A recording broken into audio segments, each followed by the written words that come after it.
fois de son histoire, la bête San Francisco accueille un match 3 des finales NBA. La série Warriors-Raptors se poursuit ce soir. Ce sera en direct sur beIN Sport, bien sûr, à l'Oracle Arena, le match 3 de ces finales. Bonjour à tous et bonjour à toutes. On est ravis de vous accueillir. On n'a pas les chemises à fleurs, mais presque. Les finales se sont installées en Californie pour la suite de cette série passionnante. On va vous présenter ce match 3 en bonne compagnie, puisque ce sont nos finalistes qui sont avec nous. Chris Singleton et Eric Micou. Bonjour, messieurs. Hello, Mary. Salut Marie. J'aimerais bien vous voir avec des chemises à fleurs pour peut-être demain. Nous aussi, on aimerait bien. Ouais, Pour se mettre un peu dans l'ambiance, quoi. la tenue top. Ah ouais. Elle plaît bien, Eric, celle-ci. C'est pour toi que je l'ai mise, d'ailleurs. Tu sais que j'aime bien te faire plaisir, Tu Eric. peux baisser la lumière un peu, s'il vous plaît, ça clignote. Il y a un partout dans ces finales NBA. Messieurs, on rappelle donc que le match 3, c'est ce soir en direct sur beIN Sport, au plein milieu de la nuit, hein, comme d'habitude. Pourquoi changer les bonnes habitudes? 3h du matin sur beIN Sport 1 avec nos envoyés spéciaux Xavier Vaution, Rémi Reverchon et Jacques Monclar qui nous font vivre ces finales depuis le début. Le pivotal game, le match pivot, un match impair dans une série, on sait toujours que c'est très important. Ouais, toujours le match 3, surtout avec le scénario qu'on a là, avec tous les éléments qui sont autour. C'est vraiment indécis parce qu'on n'a pas toutes les réponses à toutes les questions au niveau médical. Donc, il y a évidemment le facteur clé. On va le voir, tu vas nous dire. Mais... J'espère que vous avez compris le jeu de mots. Hein. Ah, parce que quand je parle, on ne comprend pas. Non, mais bon, des fois, il faut le redire. Non, mais Marie, pas toujours, Chris. On comprend pas toujours. On comprend pas toujours. Match 3, capital, on le sait, que ce soit en premier tour, en demi-finale, en finale NBA, bien sûr. Eric, mais que ces finales restent indécises encore. Mais complètement, complètement après un match bien dominé, le premier par les Raptors, le deuxième, on retrouve des Warriors qui nous sortent un troisième quart-temps assez exceptionnel pour prendre l'avantage, des joueurs blessés, c'est le scénario idéal. Même pour Toronto, c'est peut-être le meilleur moment pour voyager. Ah, eh bien, on va en parler dans un instant. Mais avant cela, on va revoir les meilleurs moments du match 2, un match pris par les Warriors grâce notamment à un fabuleux troisième quart-temps. Le mini-movie du match 2 et on se retrouve juste après. You're listening to your home of the Raptors, Sportsnet 5 Raptors talked this afternoon. playing in their first final. I thought they were more ready to go than Golden State. Yeah, that's how you knock off a giant. You got to have everybody having the confidence. I fully expect that Golden State will play a better game in game number 2. In the opening game of the NBA Finals, the Toronto Raptors overwhelmed the Golden State Warriors, putting the defending champs back on their heels. Now down 1-0 in the finals for the first time ever and still without an injured Kevin Durant, can Golden State bounce back and even the series? Yes, sir, we're locked in, ready to go. It's first to 4, not first to 1. So we're never going to doubt ourselves, no matter what position we're in. Get ready to run early. Okay, they're going to try to throw you the best punch early. Get ready to run early. Get it straight out the gate. Game 2 of the NBA Finals underway from Toronto. Bounce pass over to Klay Thompson. Thompson fumbled it, leaves it for Draymond. Back to Klay. Quick release and a splash. A three ball for Klay Thompson. Here's Klay on the other end. Three-point line. Catch and shoot. Great. Good. He is red hot. Here to start the game. Good start, guys. The defense is much tighter. Let's get a stop and run. Plenty of time. Keep running. You just keep playing and you go get it yourself. McKinney turns it over. Van Fleet up top. Pascal. Bringing down the rain, the heavens, the sky. Raptors playing with the force once again. Gasol has Jerebko. Great cut.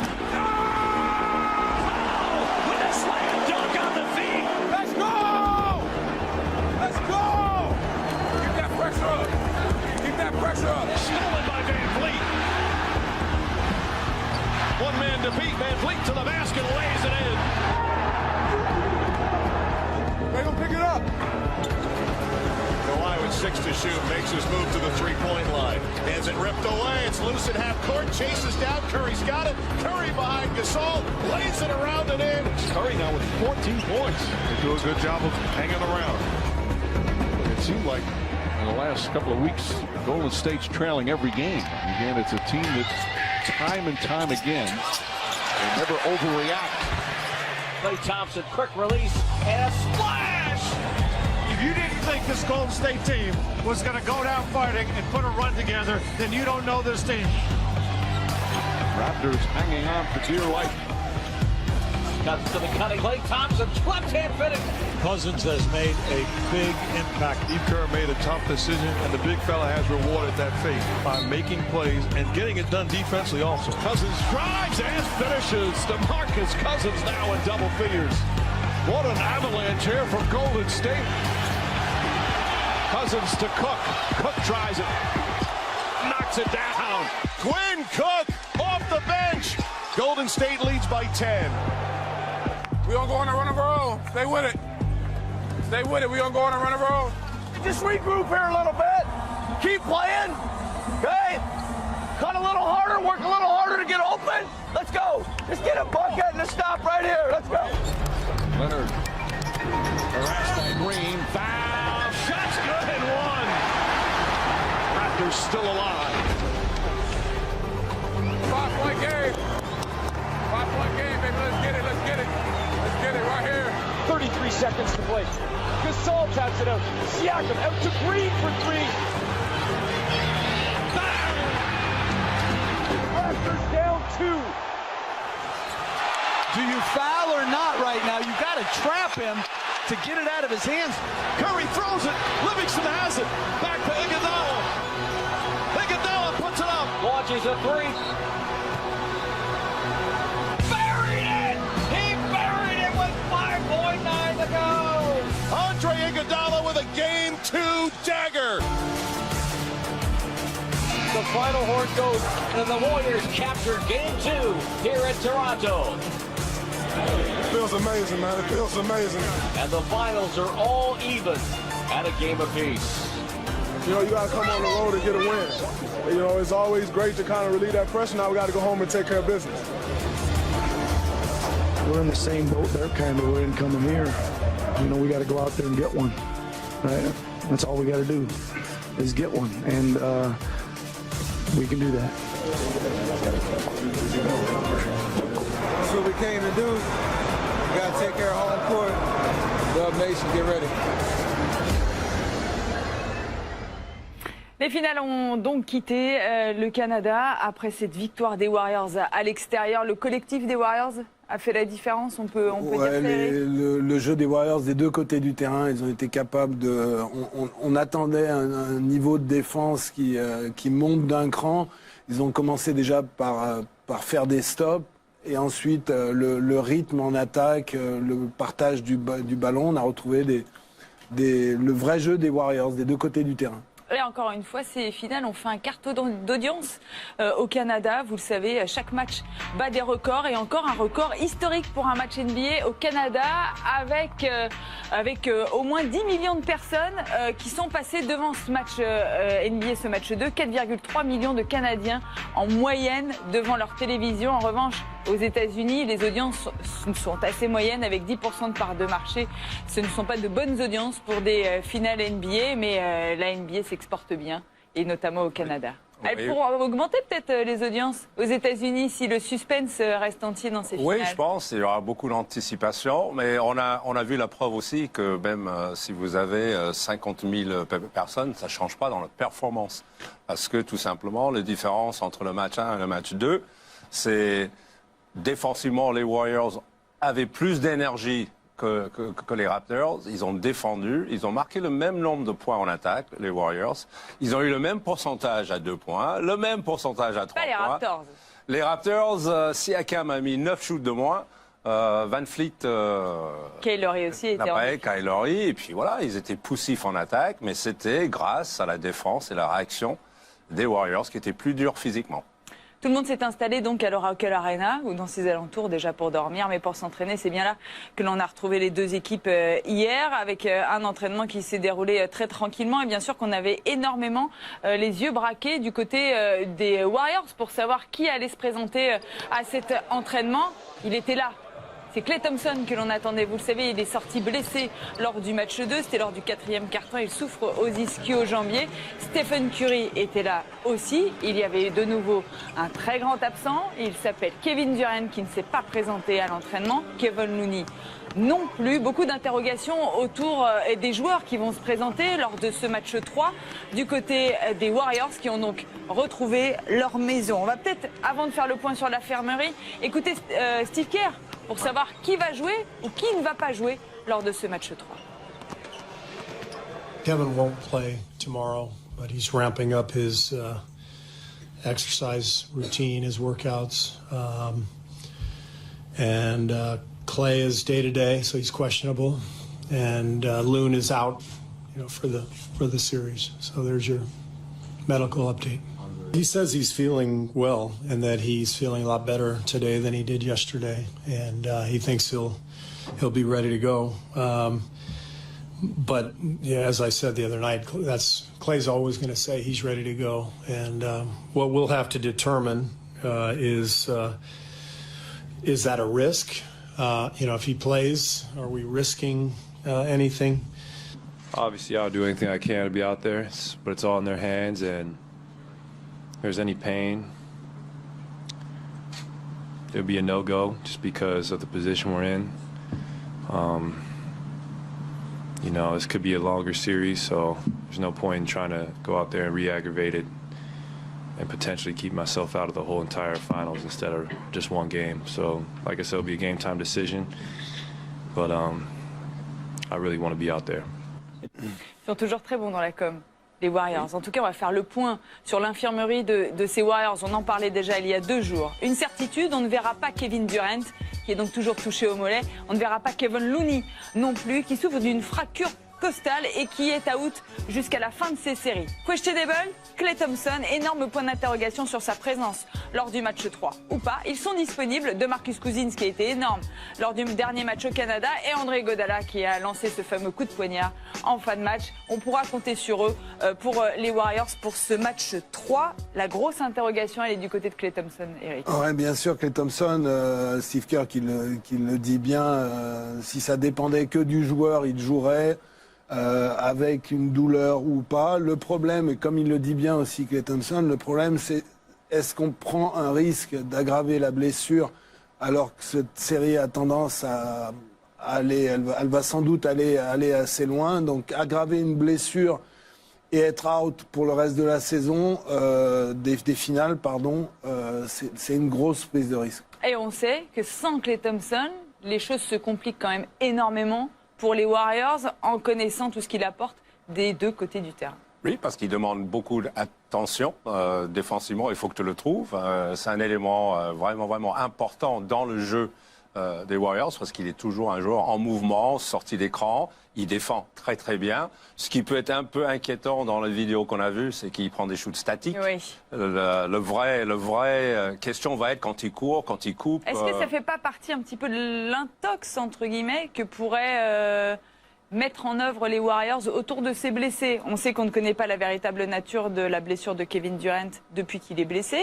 Là, il y a beaucoup de flou autour de Klay Thompson. Kevin Durant, il est au-dessus depuis un certain moment. On attend, on ne voit jamais s'entraîner.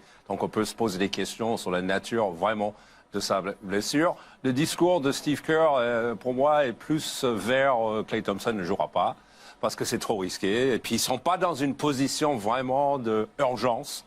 Pour l'instant, c'est 1-1, donc il a le temps pour évoluer. Après, c'est Final qui veulent ça aussi, de plutôt ne pas communiquer que de donner trop d'informations. Oui, non, mais ça fait partie du jeu, il n'y a aucun souci. On peut rappeler la nature de la blessure de Klay Thompson qui est touché aux ischio-jambiers. Ça se passe plutôt derrière la cuisse, c'est un muscle extrêmement important, notamment pour le jeu de Klay Thompson qui défend sur Kawhi Leonard une grande partie du temps. Pour sortir des pick and roll, c'est important aussi. Bref, c'est une blessure qui peut quand même être extrêmement gênante dans le jeu de Klay Thompson. Oui, parce que tu l'as bien dit, c'est un joueur qui a besoin de courir, il a besoin de bouger, il a besoin de sortir les écrans, traverser le terrain, sprinter en contre-attaque. Si c'était un intérieur qui avait un jeu de puissance encore, on pourrait dire, voilà, c'est pas aussi important. Mais les ischios, pour connaître ce blessure-là, ça se résout pas en 3 jours. Hein. Donc, s'il a vraiment quelque chose, il jouera pas ce soir. Qui va défendre sur Kawhi s'il ne joue pas? André Iguodala sur une jambe. Ouais, non, mais ça commence à faire beaucoup. Ouais, ça commence à faire beaucoup. Après, cette équipe des Warriors peut toujours nous surprendre avec des choix différents, mais c'est vrai que ça reste très problématique de ne pas avoir Klay Thompson, même si ce n'était pas toujours lui, avec les switches, qui défendait sur Kawhi Leonard. Un mot sur l'absence de Kevin Looney aussi, qui a été extrêmement important pour les Warriors lors de l'absence de Marcus Cousins. En tout cas, il a été productif lors des séries précédentes et notamment face aux Blazers.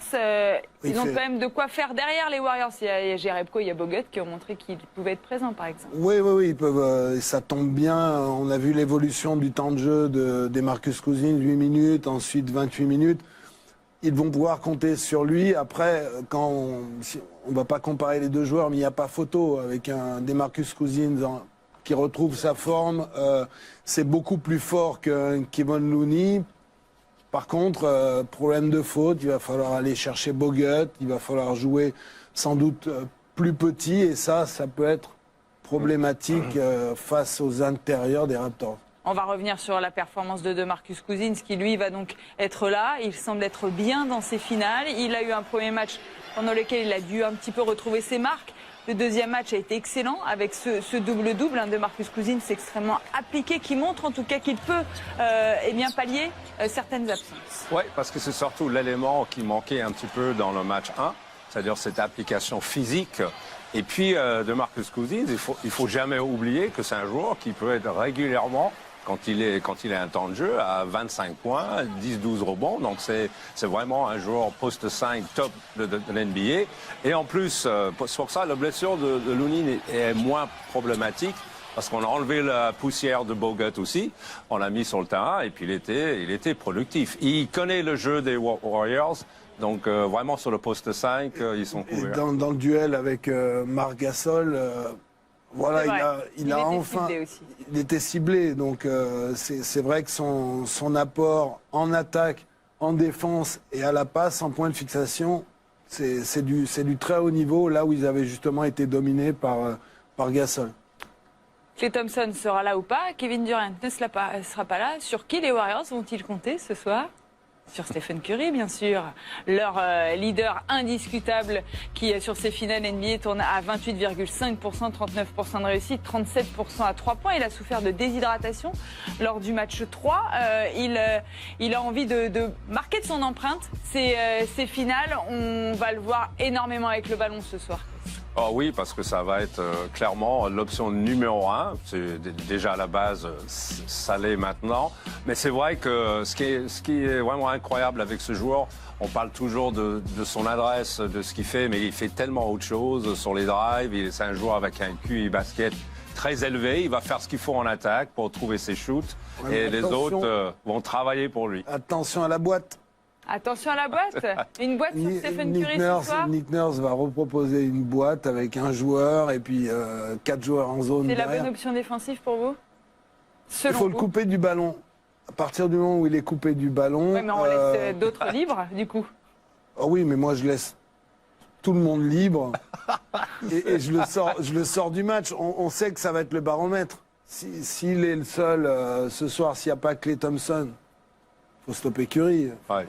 Le problème de ça en NBA, c'est que les Warriors vont préparer pour ça. Donc, ils vont pas juste chercher des shoots à l'extérieur. Ils vont attaquer la peinture. Ils ont les joueurs pour le faire. Donc, je pense que ça va être très difficile d'isoler défensivement un joueur et laisser les autres jouer 4 contre 4. Je suis presque d'accord avec Presque. vous. Normalement, tu es toujours d'accord avec Mais moi. oui, vous allez prendre la grosse tête à la fin. Il y aura Stephen Curry, il y aura aussi Draymond Green, qui lui aussi réalise d'excellents playoffs. Draymond Green, vous le savez, qui a été en grande difficulté quand même lors de cette saison régulière. Il a même perdu du poids. Il y a un moment donné, il a discuté avec son GM et ils se sont dit, bon bah là, il faut reprendre les choses en main. Il faut que tu perdes du poids. Résultat, regardez, quand on travaille, ça paye. Il tourne à 13 points de moyenne, à 50% de réussite, quasiment 10 rebonds, plus de 8 passes. Un Draymond Green très fort sera capital pour les Warriors. Finalement, pour les Raptors, c'est simple. Les deux menaces sont là, Stephen Curry et Draymond Green. Curry et là, le travail de Pascal Siakam, qui avait été agressif. Il mettra sans doute jamais autant de points dans cette série, mais il était bien. Il avait pratiquement, sur le premier match, dominé, même défensivement, avec ses contres. Un Draymond Green. Par contre, on le sait, c'est Draymond Green qui dicte le rythme, souvent la balle au rebond, les joueurs partent, pas besoin de passer par le meneur pour lancer les contre-attaques et c'est un gain de temps, de fou, quoi, d'avoir un joueur un peu comme à un moment quand il était en bonne santé, Joachim Noah prenait le rebond et il lançait la contre-attaque. C'est pas lui le vrai baromètre finalement? Oui, un peu, oui. Mais bon, on sait parfaitement bien que les Warriors, ils l'ont prouvé fois après fois, ils trouvent des solutions, tout simplement. Il y a des joueurs comme Cook, qui peut rentrer, qui a beaucoup de confiance. Bell, qui n'a pas trop joué, mais on sait ce qu'il est capable de faire. Donc, ça sera, moi, à mon avis, la solution, elle va être collective, avec de l'énergie. Draymond Green, il est le leader moral de cette équipe de Warriors. Il a une telle envie, une telle force, qu'effectivement, il transmet à tout le monde. Donc, c'est lui, effectivement, quand lui, il est bon, souvent, les Warriors sont intouchables. Exactement. Mais quels que soient les joueurs alignés sur le terrain ce soir, pas Steve Kerr, Stephen Curry et Draymond Green sont plutôt confiants pour le match de ce soir. Après tout, l'expérience est de leur côté. We all just understand the moment. And we're very locked in and focused on adapting, to the circumstances that are thrown at us right now with, a lot of injuries and kind of uncertainty of, even who's going to be able to play. So we've been through a lot, had a lot of different experiences. This is just, adding to that book. So we got to be ready. Based on how they were playing you defensively, what adjustments do you need to make for Game 3? Just continue to be aggressive. I think they'll probably throw more of that box and one or whatever they were doing with Steph out there. It's on me. Yeah, it was kind of a shocker. When they threw that out there with 7, 8 minutes to go in the game, something that we hadn't saw. We've seen it now, so I plan on dicing it up if they throw it out there again. Eh bien, on suivra ça tout à l'heure en direct sur Bein Sport. On vous rappelle que ce match 3, c'est à 3h du matin avec nos envoyés spéciaux. Les Warriors sont plutôt confiants parce qu'en plus, ils jouent à la maison. Et vous le savez, faire tomber les Warriors à l'Oracle Arena n'est pas une chose simple. Ils n'ont perdu que 13 fois, que ce soit en saison régulière et en play-off cumulés. Mais ils ont perdu face aux Raptors en saison régulière cette saison. Et ils ont connu deux défaites en play-off 2019. C'était face aux Clippers. Sur les NBA Finals, ils n'ont pas perdu depuis ce fameux match 7 face aux Cavaliers. C'était en 2007. Depuis, ils sont sur une série de 5-0. Est-ce que c'est vraiment particulier aujourd'hui de jouer à l'Oracle Arena pour les équipes adverses? Si, quand même un peu. Bon, la saison régulière n'est jamais la même chose que les playoffs. Maintenant, on commence à tabler sur l'expérience, les moments vécus. Moi, je dirais plutôt le point encourageant pour les Raptors, c'est qu'ils étaient capables d'aller gagner au box. Donc ça, un endroit très difficile, mais ils avaient la capacité de se concentrer. Le problème va être l'adresse. Tout simplement, ce série va jouer là-dessus. Parce que les Raptors, dans le match 2, ont eu exactement les mêmes shoots qu'ils avaient dans le match 1. C'était des tirs ouverts qui ne mettaient pas dedans. Est-ce qu'à l'extérieur, ils vont pouvoir se concentrer pour les mettre dedans? Ça va être l'importance. Ouais, l'adresse, bien sûr. Après, oui, ça va et ça vient. Après, ils ont été capables, c'est différent, c'est la saison régulière, mais le match où ils vont gagner à Golden State, c'est sans Kawhi Leonard. Donc, c'est une équipe, on l'a vu avec les Bucks, qui joue très bien à l'extérieur depuis le début des playoffs, qui est capable d'aller gagner à Golden State. Même si c'est vrai que on se dit l'avantage du terrain perdu, aller gagner à San Francisco, C'est compliqué, mais oui. moi, C'est compliqué, mais peut-être pas si compliqué. Si Klay Thompson n'est pas là, ce sera peut-être difficile de voir les Warriors s'imposer. En tout cas, l'Oracle Arena vit ses dernières finales NBA, ses derniers matchs NBA, puisque vous le savez, les Warriors vont déménager au terme de cette saison. L'Oracle Arena a vu naître Stephen Curry. L'Oracle Arena a vu naître la dynastie des Warriors. Évidemment, cette salle a une place très particulière dans le cœur des joueurs.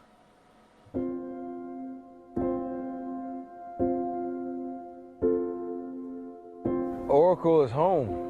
It's where I find the most joy playing basketball. I've experienced a lot in Oracle and really grew up as a basketball player there. It will always be, my first home in the NBA. When you think about Oracle, you think about how loud it gets, think about the passion, think about the heart and soul of the Bay Area. Oracle Arena is a historic place. It's energetic, it's got guts and culture, and it's a great feeling walking into that building. Oracle Arena to me means home. It's a staple in the community, and it's just a beautiful place to play a basketball game. It's very endeared to my heart because I put a lot of blood and sweat on that floor and had some of the best moments of my professional life there. The 5-year run that I will have had as coach will always be tied directly to Oracle. The drive into the building every night, seeing all the ushers and all the employees in the building helping us out, seeing our fans, familiar faces along the sidelines and in the crowd.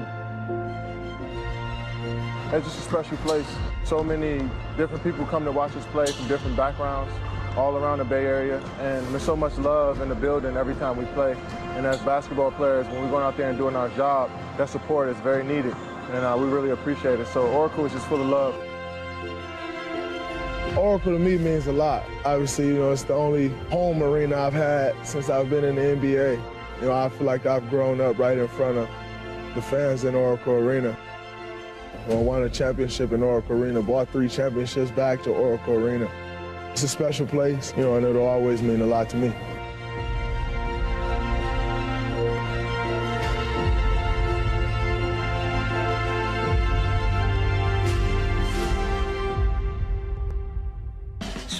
Dans cette Oracle Arena, et il s'en passera encore puisque les 2 prochains matchs de ces finales NBA vont s'y dérouler. On va parler des Raptors dans un instant. Comment abordent-ils ce match 3? Ils ont pris leur marque donc dans cette salle qu'ils n'ont visité qu'une seule fois cette saison. Toronto est au défi à San Francisco, puis on entendra Serge Ibaka puisque Rémi a longuement discuté avec lui et vous allez le voir, ils sont prêts, les Raptors, à relever donc ce défi. Il y avait même Xavier, tiens. Allez, à tout de suite.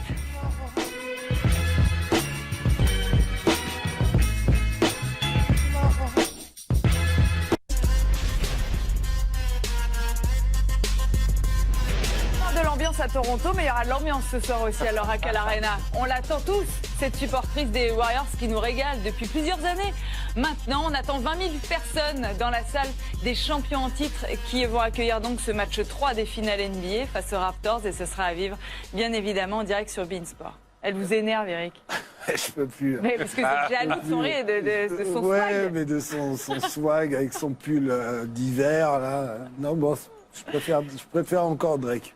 Ah bah non, et Drake qui devrait faire le déplacement, hein. D'ailleurs, évidemment, il faudra qu'il participe au spectacle de ce soir. On vous montrera toutes les images demain. Il y aura beaucoup de monde, une nouvelle fois, devant sa télé au Canada et aux États-Unis, peut-être. En tout cas, DeMar DeRozan, vous savez, l'ancien joueur des Raptors, suit de très près ces finales NBA et la réussite de son ancienne équipe. Comment vit-il tout ça? Comment vit-il le succès d'une équipe qu'il a quittée l'été dernier? Eh bien, les équipes de Bleacher Report l'ont rencontré et lui ont posé la question.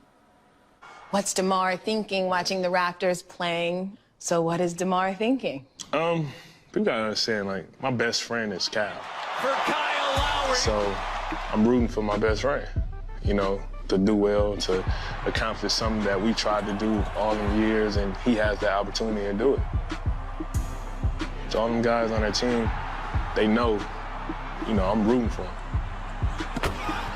I know that now this narrative is like, they couldn't get there with DeMar. They can only get there now because they have Kawhi. What is your response to that?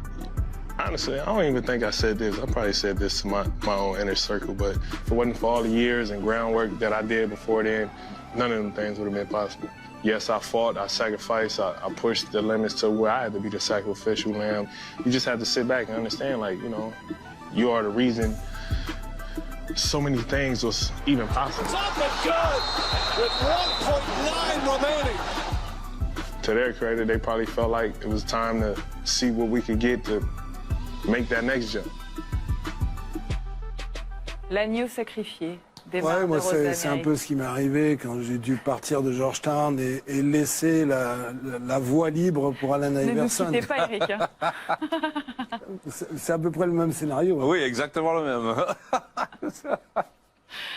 Vous moquez là, Eric, quand même, non, un peu pas de Demar du tout. DeRozan. Mon départ a permis... Non, mais que pensez-vous des mots de Demar DeRozan On parlera de votre carrière dans une émission spéciale, Eric. Oui, bon, je pense qu'il y a quand même un petit point quand on voit ça, quand même. C'est vrai qu'il a fait beaucoup pour cette franchise. C'est vrai. À un moment donné, c'était un choix. Hein. C'était un choix ou Kyle Lowry ou DeRozan, mais il fallait changer quelque chose parce que le fonctionnement n'était pas bon. Ils ont tout simplement trouvé un joueur qui a plus de bagages. Et un coach. Ils ont changé le coach aussi, mais ils ont trouvé un joueur qui a plus de bagages.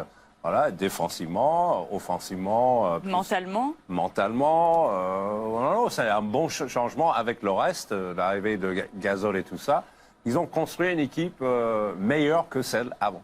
Pas de blessés du côté des Raptors. Évidemment, tout le monde s'est présenté aussi à l'entraînement hier dans cette Oracle Arena qui est blindée de journalistes. Sachez-le, on ne voit pas toujours les à côté. Ouais. Il y a beaucoup de monde qui assiste aux entraînements.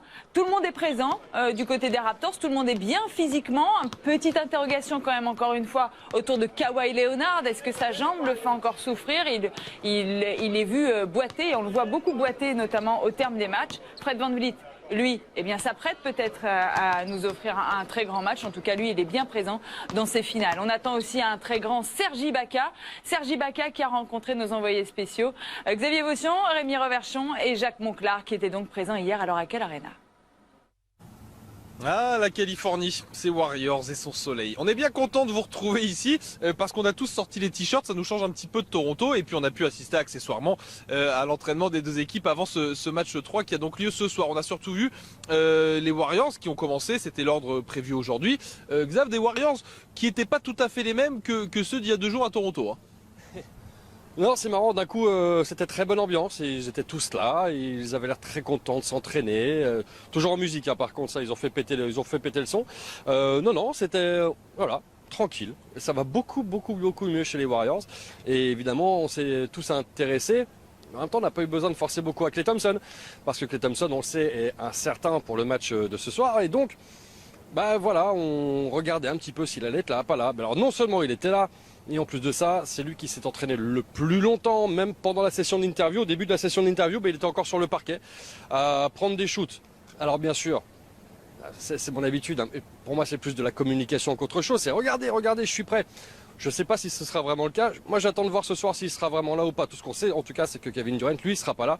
Et d'ailleurs, il est tellement pas là qu'on l'a pas vu aujourd'hui. Un mot, coach, sur ce que vous avez vu ?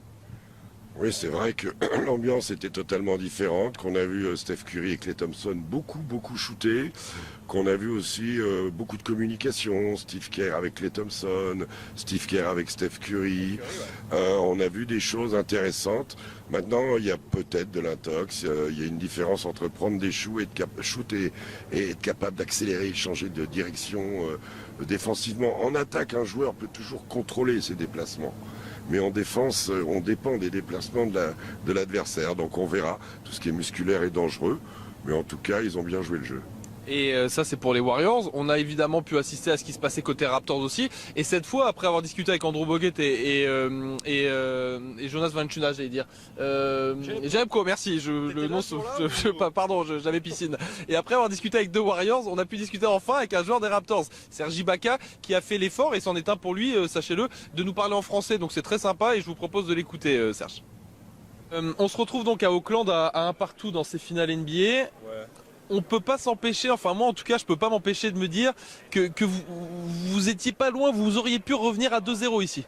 Ouais, on était là, mais tu sais c'est la NBA finale.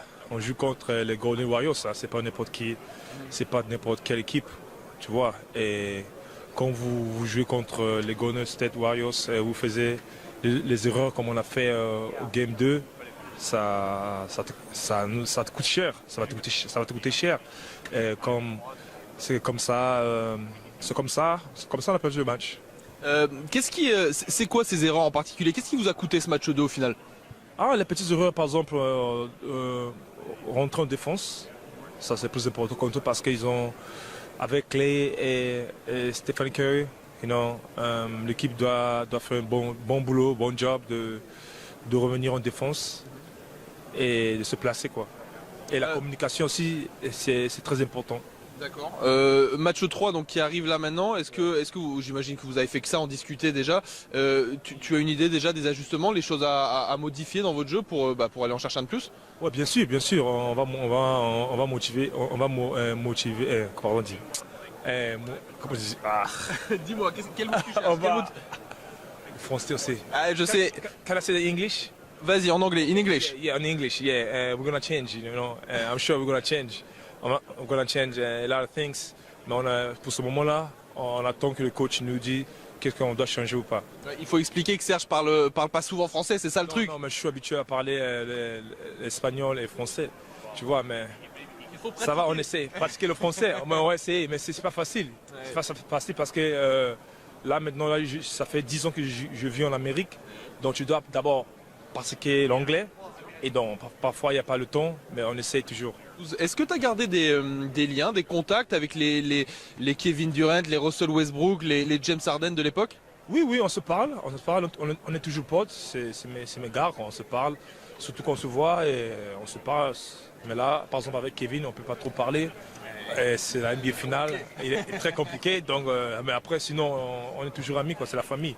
J'avais lu que tu avais gardé ce lien avec Russell Westbrook notamment. Il y a un truc que vous partagez avec Russell Westbrook. Ouais. Il y a un truc que vous partagez, toi et lui, c'est cette passion, cet amour de... Alors ça va être gênant pour moi parce que je suis habillé n'importe comment, mais de la sape, de bien s'habiller. Je sais que vous aimez ça tous les deux. Oui. Russell, il aime bien s'habiller, il s'habille très bien, et moi... C'est dans le son, tu vois. Comme si tu sais pas, si tu es français, tu connais la sapologie. Donc le Congo, c'est la sape. Donc moi, c'est dans le son. Donc ouais, on aime bien s'habiller. C'est le style. Je vais te faire bosser un petit peu, Serge. Xavier Vaution, si tu pouvais venir une seconde par ici. Alors je suis désolé, on va voir si vous arrivez à le voir. Voilà. Est-ce que tu pourrais nous relooker Xavier, s'il te plaît? Qu'est-ce qui va et qu'est-ce qui va pas dans les fringues de Xavier là, par exemple? Là, je crois que ça va. Là, il est en sport, là, ça va. Peut-être le t-shirt, c'est quoi? C'est Mark Miller. Ouais, mais sinon ça va, quoi. Ouais, tu changerais quoi, le jean? Non, rien? Non, je ne changerais rien. Ça va super. Parce que tu vois, le jean est de couleur bleue, le t-shirt en blanc ici, on a un peu de couleur bleue aussi, et la jaquette, et ça change un peu. Et white sneakers. Merci Xavier d'être venu. Voilà, merci pour tout. Au revoir. Bon, merci Serge en tout cas, bon courage pour la suite de cette finale, et merci d'avoir été avec nous. Merci. Et merci, au moins t'as du goût. Ça c'est bon, bien sûr. Voilà, je t'habille comme ça pour ceux qui se demandent.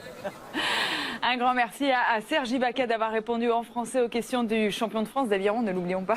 Il va faire la politique, Serge. Ouais. En tout cas, Serge Ibaka nous a parlé de changements. Il va y avoir beaucoup de changements dans le jeu des Raptors. Vous êtes d'accord avec ça? Beaucoup de changements, non, parce qu'on ne peut pas beaucoup changer en 48 heures. Je pense qu'ils vont préciser certaines choses qu'ils n'ont pas fait correctement. Structure sur la transition défensive, ils ont laissé beaucoup trop de contre-attaques. Ils étaient trop lents sur les retours. Donc, ils vont changer ça. Et puis après, non, mais tout simplement, il faut qu'ils mettent des shoots. Ils avaient des shoots ouverts, mais ils ont aussi beaucoup appuyé sur le shoot à 3 points. À partir de fin de deuxième carton et le deuxième mi-temps, à mon avis, il faut continuer à attaquer le cercle, surtout qu'il risque d'avoir des absents, donc pousser les autres à défendre et prendre des fautes. De l'agressivité, c'est ce que l'on attend notamment du côté de Kyle Lowry. Kyle Lowry, un joueur emblématique de cette franchise des Raptors, qui joue ses premières finales, qui a été plutôt bon, notamment face aux Bucks, et il avait réussi un match à 30 points dans ses finales de conférence, même si les Raptors n'avaient pas gagné. Là, il est en dessous de ses stats dans ses finales pour le moment. Il est assez maladroit, il ne passe pas assez le ballon. Bref, il est quand même capable de beaucoup plus, notamment sur les phases offensives. Oui, alors il faut qu'il soit sous contrôle quand même. Moi, je parle, il peut rapidement être gêné parce qu'il a tendance à faire des fautes rapidement. Après, quand on regarde les match-up sur ces playoffs, là, on a des statistiques face à sans doute le meilleur meneur de la NBA. Donc il doit non seulement être bon en attaque, mais être très bon en défense. Et je pense que cet équilibre entre l'attaque et la défense explique ces statistiques qui sont un peu en baisse. Après, moi, il faut juste qu'il arrête de faire des fautes bêtes. C'est vrai qu'il n'a joué que 28 minutes lors du match précédent. Il est souvent en problème de faute et son équipe ne veut pas terminer le match sans lui sur le terrain. Oui, c'est une difficulté, c'est de faire jouer les autres, apporter en attaque. Là, on a vu souvent, et ça sera la même chose, parce que Golden State, c'est une équipe qui change pratiquement tous les écrans. Donc souvent, il y avait Cousins en face, Iguodala en face. Il faut qu'il reste agressif, faire des bons choix, ce qui n'était pas forcément le point positif du jeu des Raptors dans ce match 2. Ils ont fait beaucoup de choix trop vite, c'est-à-dire prendre des shoots extérieurs au lieu de continuer à attaquer le cercle, ce qu'ils ont très bien fait dans le premier carton.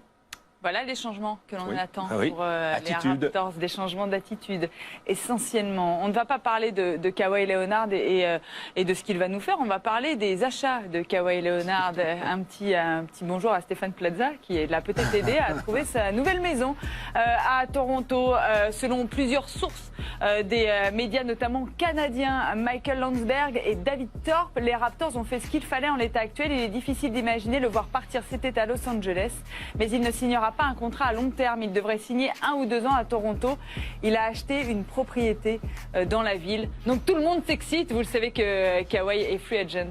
Ouais, il a une propriété à $20 millions en Californie. San Diego. San Diego. Où il était à l'école. Mais alors c'est incroyable parce que quand on voit le joueur, on l'imagine vivre dans un 2 pièces, rouler en fuego. Mais non.